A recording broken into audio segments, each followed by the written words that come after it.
Assalamualaikum warahmatullahi wabarakatuh. Ketemu kembali, kita lanjutkan materinya tentang pengambilan keputusan. Baik,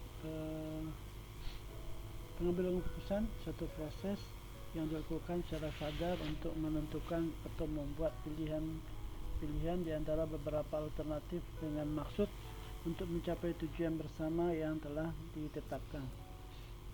Proses pengambilan keputusan merupakan tahapan yang harus dilalui atau digunakan untuk membuat keputusan. Secara garis besar, pengambilan keputusan terdiri ada 3 tahap. Pertama itu penemuan masalah. Masalah harus didefinisikan dengan jelas sehingga perbedaan antara masalah dan bukan masalah, misalkan isu, kemudian menjelaskan sehingga semuanya jadi jelas apa isunya.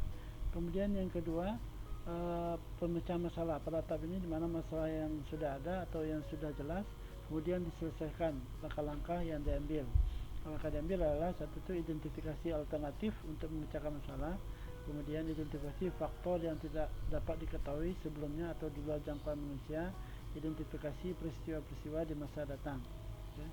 Dalam mengidentifikasi alternatif berarti melihat kalau ada beberapa, berarti apa saja yang bisa dilakukan dalam memecahkan masalah, misalkan alternatif A, alternatif B. Kemudian faktor-faktor, kalau faktor kan banyak, berarti faktor yang ketahui ada variabel A, B, dan C sehingga bisa diintegrasi peristiwa yang akan datang bisa juga diidentifikasi. Kemudian pembuatan alat atau sarana untuk mengevaluasi atau mengukur hasil biasanya berbentuk tabel hasil atau payoff table. Kemudian pemilihan dan penggunaan model pengambil keputusan. Nomor 3, pengambilan keputusan berdasarkan keadaan lingkungan atau kondisi yang ada, yaitu pasti, tidak pasti, risiko, dan konflik. Pasti ada itu semua ya. Ada risiko, ada pasti dan tidak pasti. Kemudian making decision fundamental skill, ya, pasti di bawahnya ada operasional, praktek, ada strategik, konsep tujuan, filosofi, spiritual paling tinggi. Ya. Kemudian pengambilan keputusan rasional, situasi terbaik dalam memanfaatkan pertimbangan rasional, masalah yang terstruktur, misalkan masalah pemisinan, apabila data terpercaya, tersedia untuk analisis, tersedia untuk contoh memahami kondisi. Kelebihan dan kekurangan. Kelebihan pertama, metode yang teruji, mapan, fokus pada pengumpulan data dan kriteria yang ditetapkan, mengurangi subjektivitas, efisien tergantung pada teknologi yang diterapkan, pengumpulan dan pengolahan data serta presentasi data. Yang umum digunakan konsep dasar BCR, benefit cost ratio, dan profitabilitas, hasilnya kepuasan atau optimasi atau maksimasi. Kekurangannya diasumsikan sudah ada pengetahuan yang akan dihasilkan. Model linear tidak dinamis, mengikuti langkah-langkah keterkaitan. Dimunculkan sebagai objektif, namun pengambilan keputusan oleh siapapun membutuhkan justifikasi pribadi, tidak bebas nilainya. Kemudian pengambilan keputusan dan manajemen adalah satu proses yang mencapai tujuan organisasi melalui pemanfaatan sumber daya yang dimiliki, SDM, dana, energi, material, ruang, dan waktu. Sumber daya yang dimaksud dipahami sebagai input dan hasil yang dicapai memenuhi tujuan disebut output dari proses manajemen. Manajemen memandang proses sebagai upaya memperoleh hasil dan optimal. Nah, 3 kategori pekerjaan manajer. Biasanya ada peran interpersonal, figur, kepala pimpinan, penghubung, peran interpersonal, monitor, diseminator, juru bicara, peran keputusan, entrepreneur, menangani kekacauan, mengatur lokasi, sumber daya, dan negosiator. 4 tipe umum dalam pengambilan keputusan. Pertama itu iconic scale model, penyederhanaan dari model abstrak, replika fisik dari sebuah sistem biasanya berdasarkan perbedaan skala bandingan aslinya. Kemudian yang kedua, mathematical quantitative model, hubungan yang kompleks dari banyak sistem umumnya tidak dapat sepenuhnya terwakili. Untuk dapat mengabstraksinya diperlukan pemahaman model-model matematik, probability, bisi, rasio, dan lainnya. Kemudian analog model, perlawanan dengan model ikonik, tidak mirip dengan sistem yang real tetapi mempunyai perilaku yang mirip. Kemudian mental model, memberikan gambaran subjektif bagaimana seorang memikirkan tentang suatu situasi. Model pengambilan keputusan, model ekonomi rasional, kerangka perspektif bagaimana satu keputusan diambil dengan asumsi bahwa pengambil keputusan memiliki akurat yang lengkap.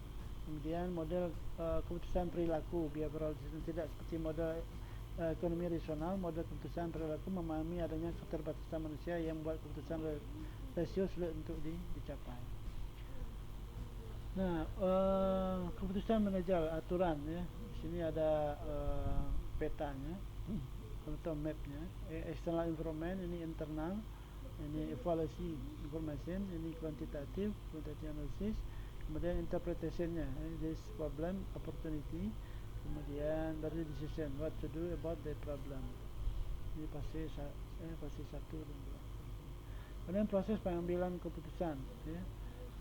Ini realitinya examination, intelligence based evidence system objective, search scanning procedures, data collection, problem identification, problem classification, dan problem assessment. Ini intelligence based namanya. Desain, untuk desain formula model, set criteria for choice, search for alternative, predict and measure outcome. Kemudian choice based solution the models, the sensitive analysis, selection of best good alternative, plan for implementation action, design control. Nah, dari ketiga ini tadi, tiga fase ini, maka implementation solutionnya ya, ini susah setidaknya ini kalau failure nanti dia kesini lagi ngecek apakah di masing-masing fasenya ada bermasalah atau tidak ya, kalau failure atau kesalahan.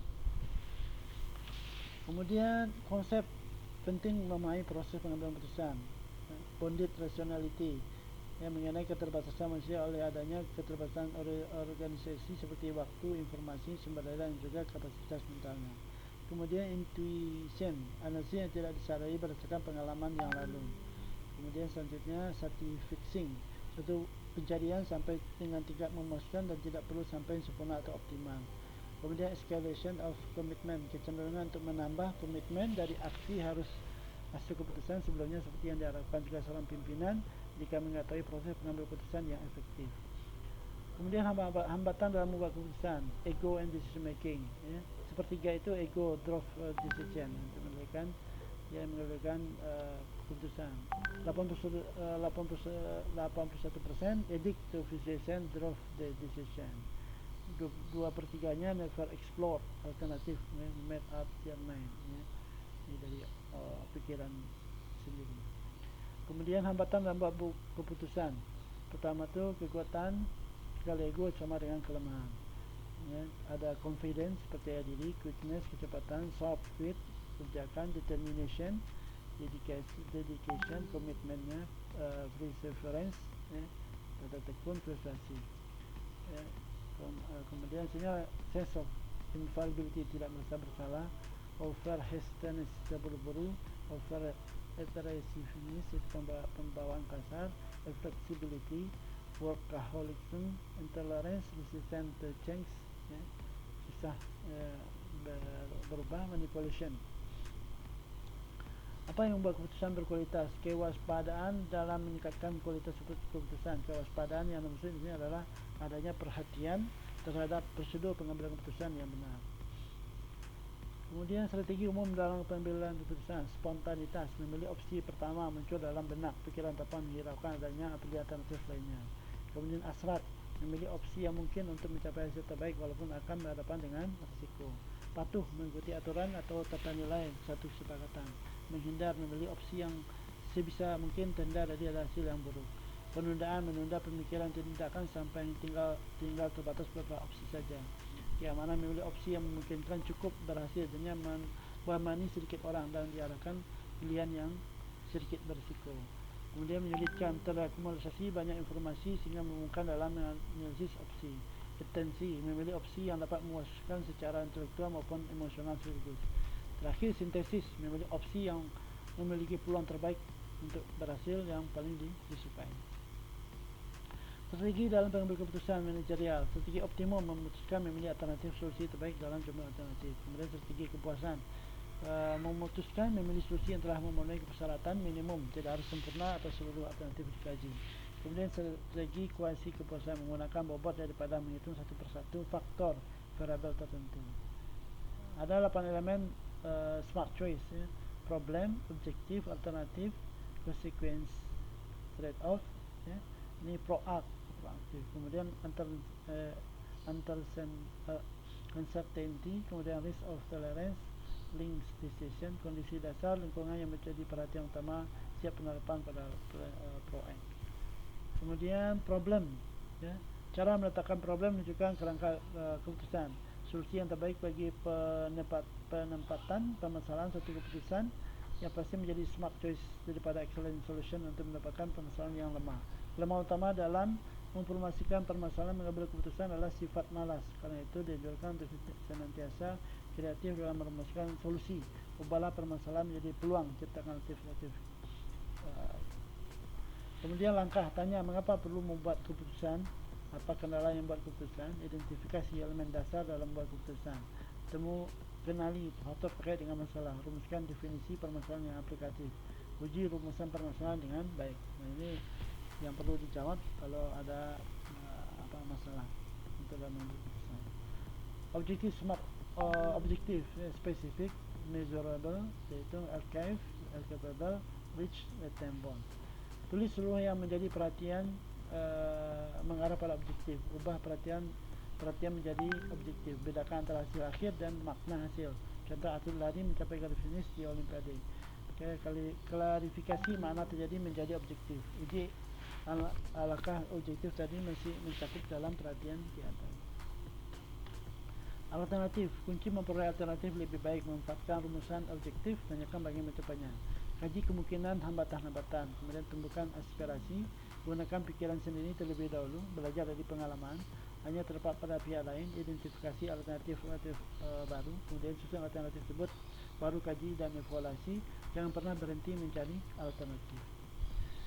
Susun tabel konsekuensi, siapkan mental untuk kondisi masa yang akan datang, buat jabaran free form untuk konsekuensi untuk setiap alternatif. Hindari kurangi setiap alternatif yang kurang menguntungkan berdasarkan kajian konsekuensi. Organisir jabaran konsekuensi dari setiap alternatif yang terpilih. Trade off, bandingkan konsekuensi alternatif kemudian tetapkan atau kurangi sejumlah pilihan yang tidak menguntungkan. Trade off merupakan pilihan atas perbandingan masing-masing alternatif konsekuensi yang dinilai atas dasar objektif. Group decision making, kelebihan, berbagai pengalaman dan kalian beberapa individu. Kemudian group decision making, kelebihannya berbagi pengalaman keahlian dari beberapa individu, lebih banyak data informasi pengetahuan yang terakumulasi, masalah dipandang dari berbagai sektor, lebih banyak anggota yang dapat memperoleh kepuasan, lebih banyak dapat diterima dan sepakat dengan keputusan yang diambil. Kekurangannya butuh waktu lebih banyak, ada dominasi minoritas, ada kecenderungan kompromi, ada kecenderungan anggota grup lebih terkonsentrasi pada kepentingan individual dari tujuan kelompok, tidak terhindar dari tekanan sosial, adanya kecenderungan lebih sebagai kelompok pemikir, bukan sebagai pengambil keputusan. Kemudian guideline for decision making, jaga komitmen dalam proses pengambilan keputusan, manfaatkan komitmen ini dan biarkan data informasi yang terpercaya, bukan emosi yang mengarahkan keputusan. Dapatkan asupan dari staf, khususnya yang berkaitan dengan permasalahan kerja yang bersangkutan sebelum membuat keputusan kunci. Hindari sebisa mungkin pola pengambilan keputusan top down. Yakin terhadap lingkungan dukungan kelompok pengambilan keputusan dalam organisasi. Teknik menggunakan menghasilkan quality in the decision making. Pertama itu brainstorming, membuka segala kemungkinan pemikiran dapat harus dievaluasi. Kemudian nominal group teknik, suatu proses rancangan struktural untuk mensimulasi cara kreatif group decision making manakala ada kelemahan dalam mencapai kesepakatan atau ada kelemahan pengesahan pengetahuan terhadap permasalahan yang dihadapi daripada para anggota. Kemudian Delphi teknik, suatu teknik analisis digunakan untuk memprediksi keadaan masa depan tanpa harus melibatkan pertemuan dan group decision making secara langsung. Kemudian develop advocacy approach, seseorang atau kelompok memutus mengkritisi rumusan tindakan dan mengidentifikasi permasalahan yang perlu menjadi perhatian sebelumnya adanya keputusan final.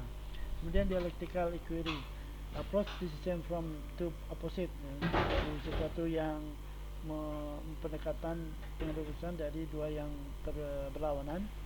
Kemudian struktur debat antara konflik, dilihat dari konfliknya.